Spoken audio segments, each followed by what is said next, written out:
વિદ્યાર્થી મિત્રો, આપણે શરૂઆતમાં જોયું હતું કે પ્રકાશના વક્રીભવનને કારણે કોઈ નદી છે કે તળાવ છે કે કોઈ કૂવા છે એના તળિયા જે છે આપણે હોય એના કરતાં ઊંચા દેખાય છે, એટલે છીછરું દેખાય, બરાબર. તો એ પણ પ્રકાશના વક્રીભવનને કારણે આભારી છે. તો આપણે એના માટે જોઈએ સાચી ઊંડાઈ અને આભાસી ઊંડાઈ. આપણે જે ઊંડાઈ દેખાય છે એ આભાસી ઊંડાઈ દેખાય વક્રીભવનને કારણે, પણ કેટલી ઊંડાઈ દેખાય એ આપણે મેળવીએ, બરાબર. તો માનો કે આ કોઈ પાણી છે, માન લ્યો, અને આ છે એનું તળિયું નીચે, બરાબર. આ છે કોઈ પાણી, બરાબર.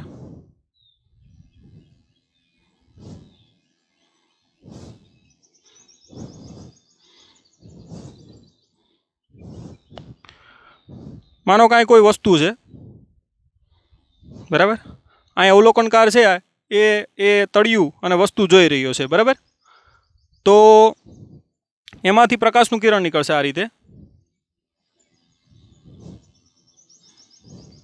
આપણે રેડ રંગથી કરીએ એટલે તમને દેખાય.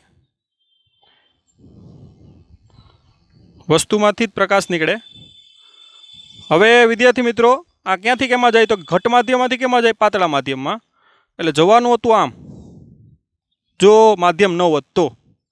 પણ હવે અહીં હવા છે એટલે ઘટ માધ્યમમાંથી કેમાં જાય? પાતળામાં. તો કેવી રીતે જાય? લંબથી કેવું જાય? દૂર. તો આ લંબ છે, આમ જવાનું હતું પણ એનાથી દૂર જાય. કે કિરણ કેમ તરફ જાય? તો કે ઘટ માધ્યમમાંથી ક્યાં ગયું? પાતળા માધ્યમમાં. એટલે સપોઝ અવલોકનકાર અહીંયા આ રીતે જોઈ રહ્યો છે. હવે આપણે ખબર છે કે હંમેશા આપણે જે દેખાય એ સીધી રેખામાં જ દેખાય, બરાબર. તો આપણી જે દ્રષ્ટિ છે હંમેશા સીધું જ જોઈ શકે, બરાબર. આવી રીતે દ્રષ્ટિ જોઈ ન શકે. એટલે અહીં રહેલી વસ્તુ તમને અહીંયા દેખાશે.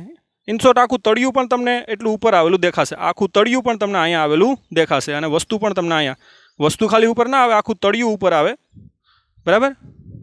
તો અહીંયા રહેલી વસ્તુ તમને અહીંયા દેખાય. એટલે આ તમારી કઈ ઊંચાઈ થાય? તો કે સાચી ઊંચાઈ, જેને આપણે HO કહી દઈએ, બરાબર. HO આપણી કઈ ઊંચાઈ છે? તો કે સાચી, ઊંડાઈ. ઉપરથી જોઈએ એટલે ઊંડાઈ આવે, બરાબર. અને આ જે છે એને કહી દો HI, જેને આપણે શું કહી દઈએ? આભાસી ઊંડાઈ, બરાબર. તો સીધી રેખા દોરી દઈએ એટલે આપણે ખ્યાલ આવે. હવે આપણે એનું સૂત્ર મેળવીએ, બરાબર. કે માનો કે આનો વક્રીભવનાંક N2 છે, આ માધ્યમનો વક્રીભવનાંક N1 છે, બરાબર. માનો કે આપાત કોણ I છે અને વક્રીભૂત કોણ R છે, બરાબર. તો આપણે સ્નેલનો નિયમ લઈ લઈએ. સ્નેલનો નિયમ આપણે ખબર છે કે N2 sin I, બરાબર. N2 sin I બરાબર શું થાય? તો કે N1 sin R, આ બરાબર. આનો વક્ર N1 sin R. સ્નેલના નિયમ અનુસાર લખશું આપણે.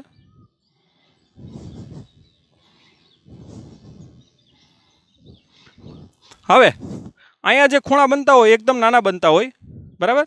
એટલે I અને R એકદમ નાના હોય. I નાનો હોય એટલે R પણ કેવું હોય? નાનો. એટલે કે જો I નાનો હોય તો sin I બરાબર એપ્રોક્સિમેટલી શું લખી શકાય? તો કે tan I. અને sin R બરાબર એપ્રોક્સિમેટલી શું લખી શકાય? tan R.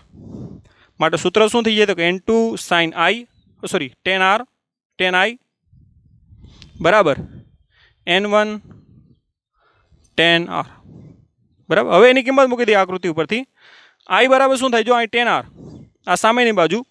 માનો કે આને તમે A લઈ લ્યો, અને તમે B લઈ લ્યો, અને તમે C લઈ લ્યો, આને તમે D લઈ લ્યો, બરાબર. ગમે એ સિમ્બોલ તમે રાખી શકો.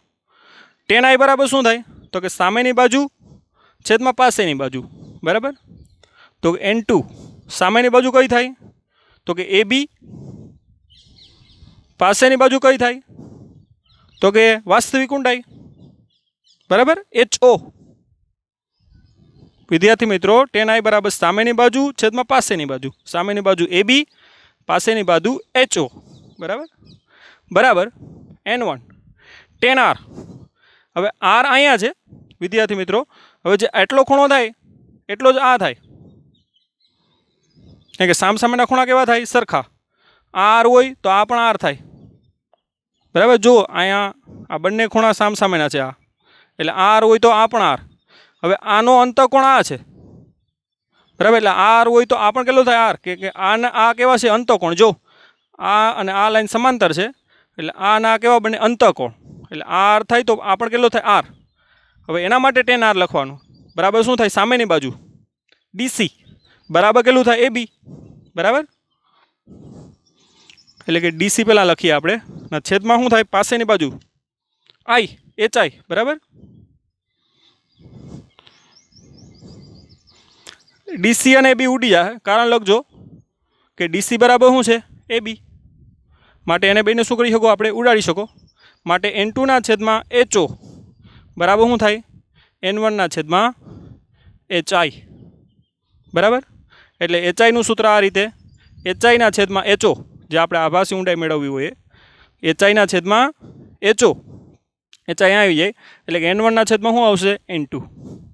આવી રીતે આને યાદ પણ રાખી શકાય કે N પાતળું ના છેદમાં શું આવશે? N ઘટ, બરાબર. તો જ્યારે આપણે અવલોકનકાર પાતળા માધ્યમમાંથી કેમાં જોતો હોય? ઘટ માધ્યમમાં, ત્યારે HI/HO કે આભાસી ઊંડાઈના છેદમાં વાસ્તવિક ઊંડાઈ બરાબર શું આવશે? N પાતળુંના છેદમાં N ઘટ. તો આ રીતે વિદ્યાર્થી મિત્રો તમે જોઈ શકો કે N2 મોટું હોય એટલે HI કેવો આવશે? નાનો, બરાબર. તો આ રીતે તળિયું જે એ ઉપર આવેલું જણાય, બરાબર. તો આ રીતે પછી હવે નેક્સ્ટ આપણે ટોપિકમાં, બરાબર, પાણીમાંથી આપણે ક્યાં જોવાના? તો કે ઉપર જોવાના. આમાં જો પાતળા માધ્યમમાંથી ક્યાં જોઈએ આપણે? ઘટ માધ્યમમાં, બરાબર. ત્યારે જોજો HI/HO નો ગુણોત્તર શું આવે? જે માધ્યમમાંથી જોઈએ એ માધ્યમ ઉપર આવે, જે માધ્યમમાં આપણે અંદર જોવાના એ ક્યાં આવે? નીચે આવે, બરાબર. તો જે માધ્યમમાંથી જોતા હોય એ આ ઉપર આવશે. આપણે ક્યાં માધ્યમમાંથી જોઈએ? અહીંયા તો કે પાતળા માધ્યમમાંથી. તો પાતળું ક્યાં આવશે? ઉપર આવશે. આ બાજુ ગુણોત્તર સેમ HI/H જ લખવાનો આપણે, આ બાજુ આપણે ફેરફાર કરવાનું થશે, બરાબર. તો એ હવે આપણે નેક્સ્ટ ટોપિક જોઈએ, સાચી ઊંચાઈ અને સાચી આભાસી ઊંચાઈ, બરાબર. તો એના માટે કોઈ સાબિતી નહીં, પણ આપણે સૂત્ર જ એનું જોશું, બરાબર. ઓકે, તો આપણે આને રફ કરી નાખીએ.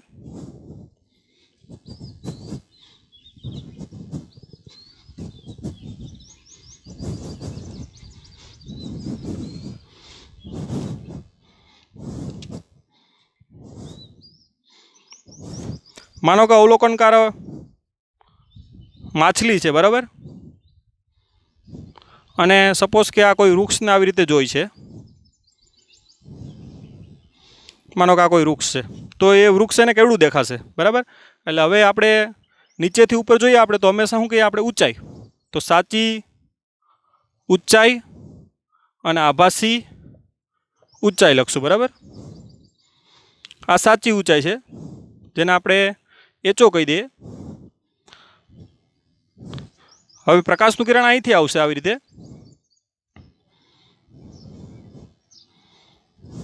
આ થશે તમારું, વસ્તુમાંથી જ હંમેશા પ્રકાશનું કિરણ આવે, બરાબર. આપાત કિરણ થયું, આપાત કોણ I, બરાબર. હવે વિદ્યાર્થી મિત્રો પાતળા માધ્યમમાંથી ક્યાં જાય? ઘટ માધ્યમમાં. એટલે કઈ તરફ વળશે? તો કે લંબ તરફ વળશે, બરાબર. પાતળા માધ્યમમાંથી ઘટ માધ્યમમાં જાય ત્યારે કિરણ કઈ તરફ વળે? લંબ તરફ વળે. મૂળ દિશામાંથી લંબ તરફ વળશે, બરાબર. હવે આ માછલી છે તો સીધી રેખામાં જોઈ શકે, એટલે માછલીને જે વૃક્ષ દેવાનું છે, દેખાવાનું છે ઊંચાઈ, એ આટલી દેખાવાની છે. એટલે આ જે ઊંચાઈ છે તમારી, એ કઈ ઊંચાઈ થાય?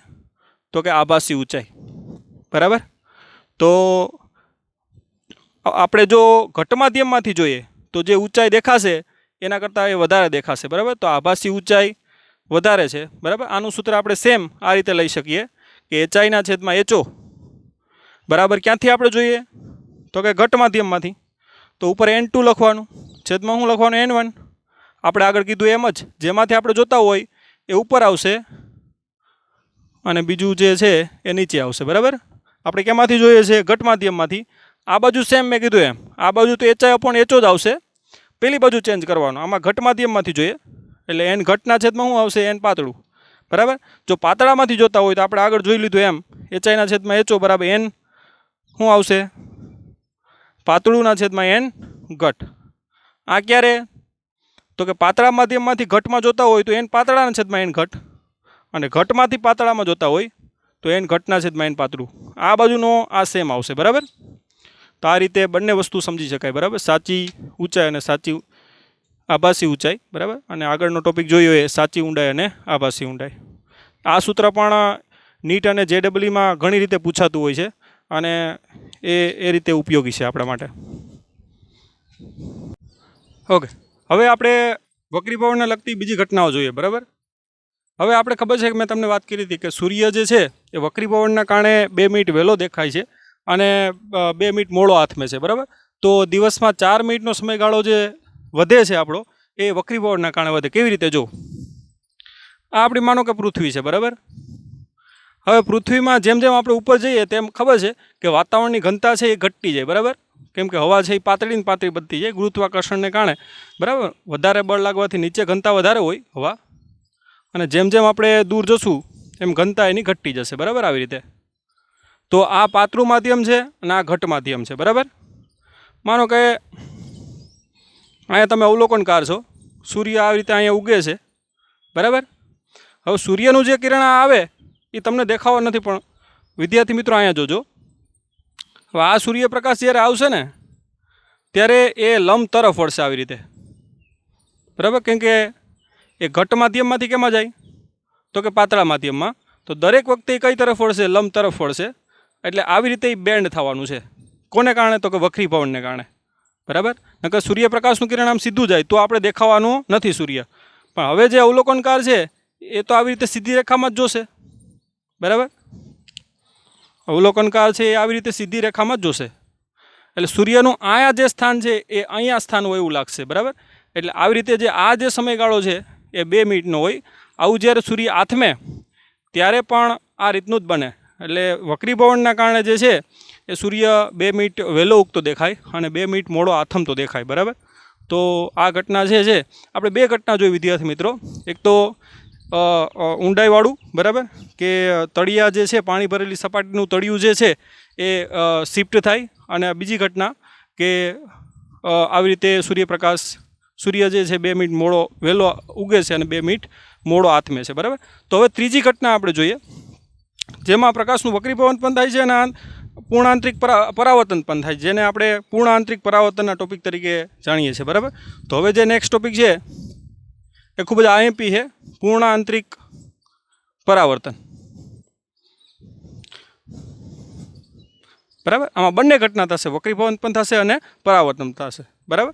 હવે પૂર્ણાંતરિક પરાવર્તનની જે ઘટના છે ને વિદ્યાર્થી મિત્રો હંમેશા ઘટ માધ્યમથી પાતળા માધ્યમમાં જ થશે. એટલે પ્રકાશીય ઉદ્ગમ છે એ ઘટ માધ્યમમાં હોય અને બહાર કેવું માધ્યમ હોવું છે? પાતળું માધ્યમ હોવું જોઈએ, બરાબર. કેવી રીતે? જો માનો કે આ કોઈ પાણી ભરેલી સપાટી છે, માનો કે આમાં પાણી ભર્યું છે. એકદમ સિમ્પલ રીતે આપણે સમજીએ.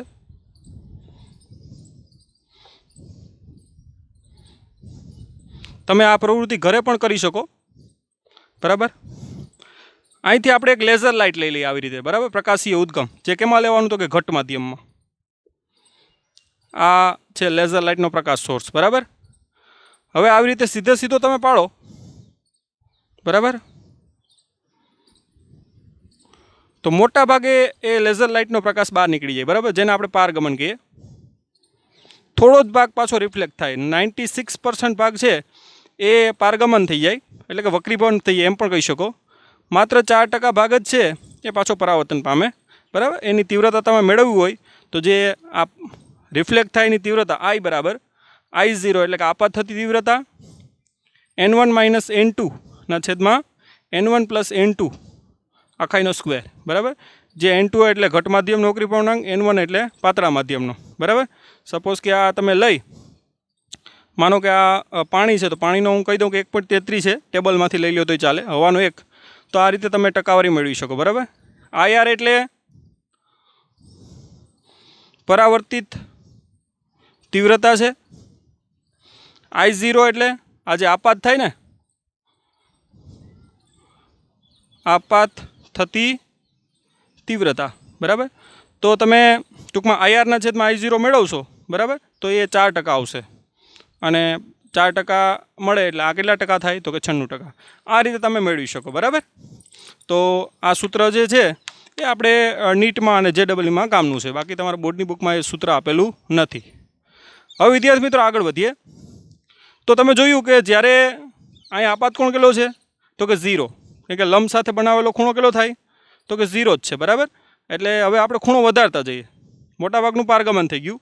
હવે સપોઝ કે હું ખૂણો વધારું, આ માનો કે O છે, આ O1 ખૂણો મેં સપોઝ કે મેં I કર્યો, બરાબર.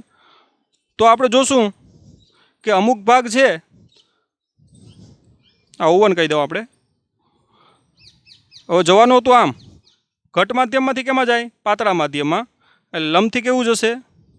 દૂર જશે. જવાનું હતું આમ, લંબથી કેવું જશે? દૂર જશે, કેમ કે ઘટ માધ્યમમાંથી કેમાં જાય? પાતળા માધ્યમમાં. એટલે અમુક ભાગનું આવી રીતે શું થાય? આંશિક એટલે થોડુંક પારગમન થશે, અને આંશિક આવી રીતે પરાવર્તન થશે. જે આપાત પ્રકાશ આવ્યો, લેઝર લાઇટ તમારે આવી રીતે આમ ફેરવવાની, તો આ લેઝર લાઇટમાંથી અમુક ભાગનું શું થાય? આવી રીતે આંતરિક પરાવર્તન થાય, અને અમુક ભાગનું શું થાય? આવી રીતે પારગમન, બરાબર. હજી તમે ખૂણો વધારો, I ડેશ કહી દઈએ આપણે. તો આ ખૂણે માનો કે આ કિરણ છે, જો આવી રીતે આમ આવતું જાય, બરાબર. જેમ તમે આ ખૂણો વધારતા જાઓ એમ આ ખૂણો પણ તમારો શું થતો જશે? વધતો જશે. માનો કે આ ખૂણો એક એવો આવી ગયો કે હજી આવી રીતે માનો કે નીચે આવી ગયું. આ તમારો વક્રીભૂત કોણ, આ તમારો પરાવર્તન કોણ, બરાબર. આપાત કોણ પરાવર્તન કોણ કેવો હોય? એમાં સમાન જ હોય, બરાબર. એટલે આંશિક ભાગનું શું થયું? આવી રીતે અહીં પારગમન થયું. આંશિક ભાગનું શું થયું? તો કે અહીંયા આંતરિક પરાવર્તન, કેમ કે અંદાવર પરાવર્તન થાય એટલે આંતરિક પરાવર્તન આને આપણે કહેશું. હવે એક વિદ્યાર્થી મિત્રો એક ખૂણો એવો આવશે અહીંયા, બરાબર. આ ખૂણાને આપણે ક્રાંતિક કોણ કહેશું. એ ખૂણામાં એવું થશે કે જે આ વક્રીભૂત કિરણ જે તમારું છે અથવા પારગમન કિરણ છે એ સપાટીને સમાંતર થઈ જશે. એટલે કે વક્રીભૂત કોણ કેટલો થઈ જશે તમારો? 90. જો અહીંયા જો વિદ્યાર્થી મિત્રો આ જે વક્રીભૂત કોણ છે એ વધતો જાય છે, જો, બરાબર. એટલે એક આપાત કોણ અહીંયા એક એવો આવશે જ્યારે વક્રીભૂત કોણ તમારો કેવો થઈ જાય? 90. તો આ જે આપાત કોણ છે એને આપણે ક્રાંતિ કોણ કહેશું. શું કહેશું વિદ્યાર્થી મિત્રો? ક્રાંતિ કોણ.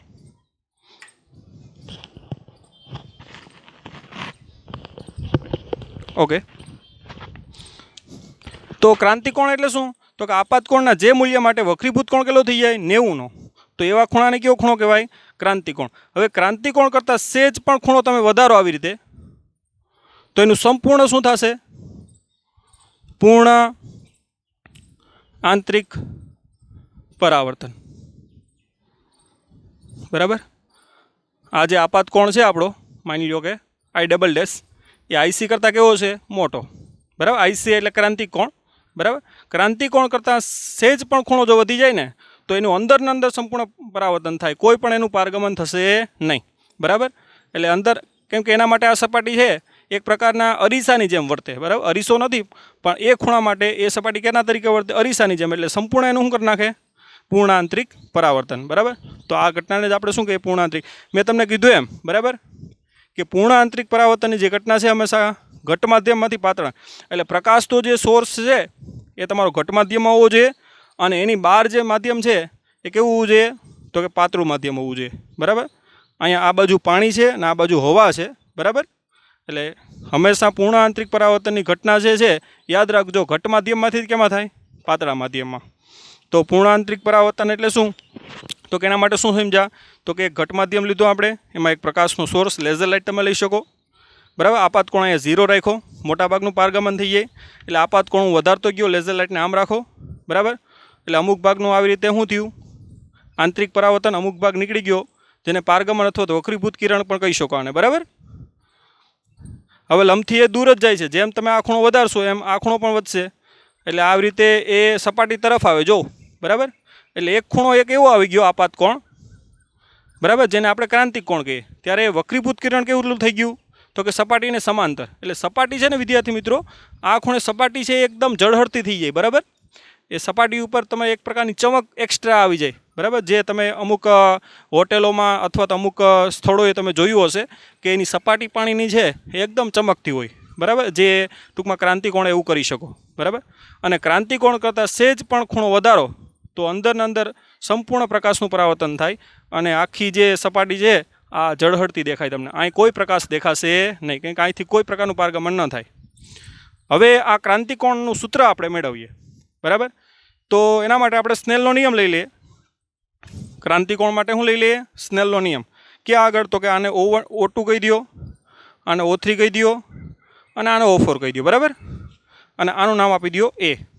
તો તમારે આનું સંપૂર્ણ આવી રીતે વર્ણન કરવાનું છે, આ રીતે, બરાબર. જે આપણે AO1, AO2, AO3, બરાબર. તો AO3 કિરણ માટે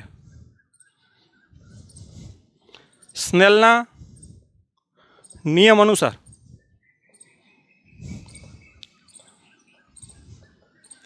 બરાબર શું થશે? જો N2, કેમ કે આ માધ્યમ N2 છે, આ માધ્યમ કયું છે? N1.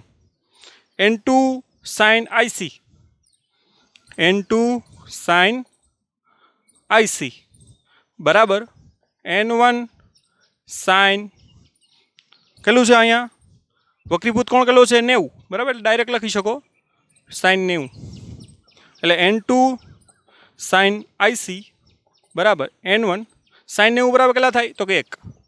માટે sin IC બરાબર શું થાય? તો કે N1/N2. આવી રીતે, બરાબર. N1 N2 ખબર હોય, બરાબર. અહીં હવા છે, હવાનો એક હોય એટલે મૂકી શકો, અથવા તો હવાની જગ્યાએ સપોઝ કે અહીંયા કોઈ બીજું માધ્યમ હોય તો એનો વક્રીપૂર્ણાંક મૂકવાનો થાય. એટલે sin IC બરાબર શું થાય? તો કે ધ્યાન રાખવાનું, ઉપર કયું માધ્યમ? તો કે પાતળું માધ્યમ. નીચે કયું માધ્યમ? તો કે ઘટ માધ્યમ. sin IC બરાબર શું થાય?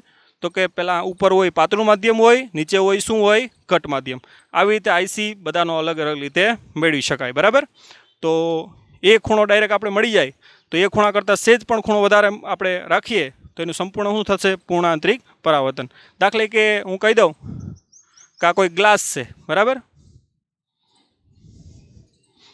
તો ગ્લાસ માટે હું કહી દઉં ઉપર હવા છે, બરાબર. ગ્લાસ માટે જે આનો N2 કહી દઉં, આનો N1 કહી દઉં. તો ગ્લાસ માટેનો જે N2 છે એ સપોઝ કે 1.5 છે. તો એનો ક્રાંતિકોણ આપણે મેળવવો હોય તો શું થાય? તો કે sin IC બરાબર શું થાય? N1 પાતળુંના છેદમાં ઘટ, એટલે કે 1/1.5. અને એ રીતે તમે જો ટેબલનો ઉપયોગ કરીને IC મેળવશો તો એ આવશે 42 એરાઉન્ડ. એટલે કે એનો ક્રાંતિકોણ કેટલો છે? 42. એટલે 42 કરતાં જો સપાસ શેષ કે ખૂણો વધારો તમે માનો કે આ પ્રકાશનું ઉદ્ગમ છે, આ ખૂણો સપોઝ કે માનો કે 30 થયો તો એનું પૂર્ણ આંતરિક પરાવર્તન નહીં થાય. અમુક ભાગ બહાર નીકળશે, અમુક ભાગ આંતરિક થશે, આંતરિક પરાવર્તન, બરાબર. પણ એનો ખૂણો સહેજ 42થી સહેજ પણ વધી ગયો, સપોઝ કે 42.5 થઈ ગયો તો પણ એનું સંપૂર્ણ શું થશે? પૂર્ણ આંતરિક પરાવર્તન થશે, બરાબર. એટલે આવી રીતે ક્રાંતિકોણ મેળવી અને ક્રાંતિકોણ કરતાં સહેજ પણ ખૂણે તમે કિરણ આપાત કરો તો એનું અંદરના અંદર સંપૂર્ણ શું થશે? પૂર્ણ આંતરિક પરાવર્તન, બરાબર. તો આ રીતે વ્યવસ્થિત તમે આકૃતિ દોરો. સૌપ્રથમ આકૃતિનું આવી રીતે તમે વર્ણન કરતા જાઓ, બરાબર. અને પછી ક્રાંતિકોણનું સૂત્ર મેળવો, બરાબર. તો આ ટોપિકમાં આટલું તમે લખી શકો આરામથી.